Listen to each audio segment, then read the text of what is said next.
Welcome back to this installment of Myth, Legends, and Truth Campfire Edition.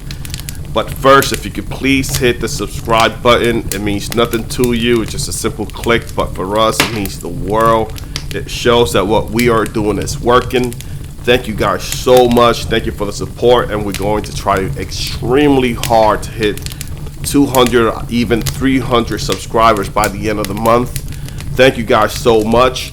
Let's get started in 3, 2, 1, go.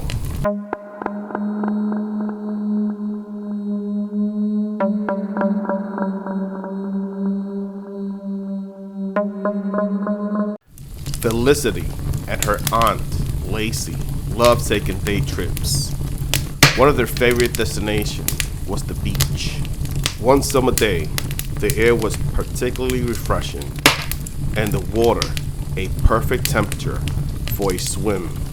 Aunt Lacy and Felicity became enamored with the little creatures they were finding in the tide pools, and all at once realized that not only was the sun setting, but it looked as if a very bad thunderstorm was coming their way. They quickly got in the car to drive home.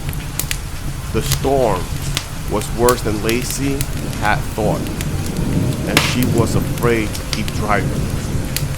She decided to pull off the road until the storm passed. But just as she was about to do so, Felicity declared, "Look, there's a place we can stay."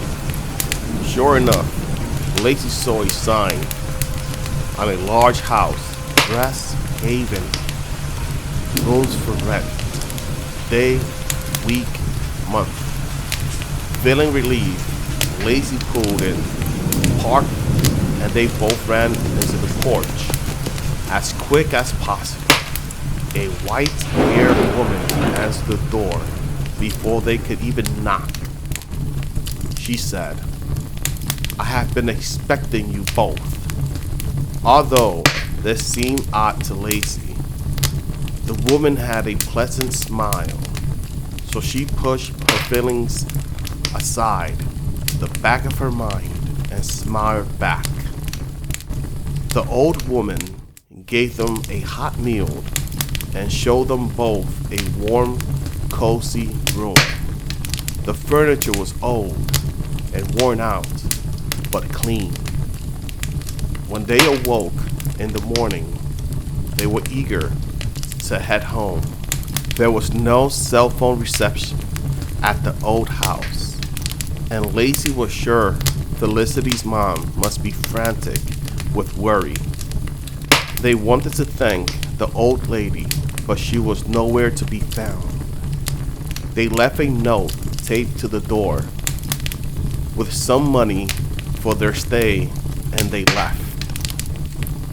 A few miles down the road, Aunt Lacy's phone beeped, indicating she had a message or a missed call.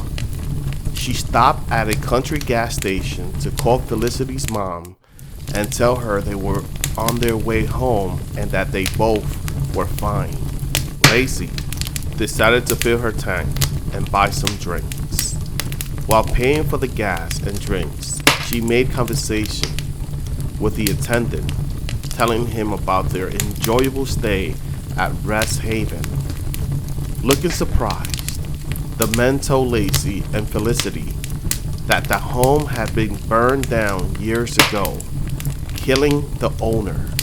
Lacy and Felicity looked at each other with a face of disbelief. They could not believe what they had heard, so they headed back to see for themselves. There was no house, but on the ground lay their note and the money.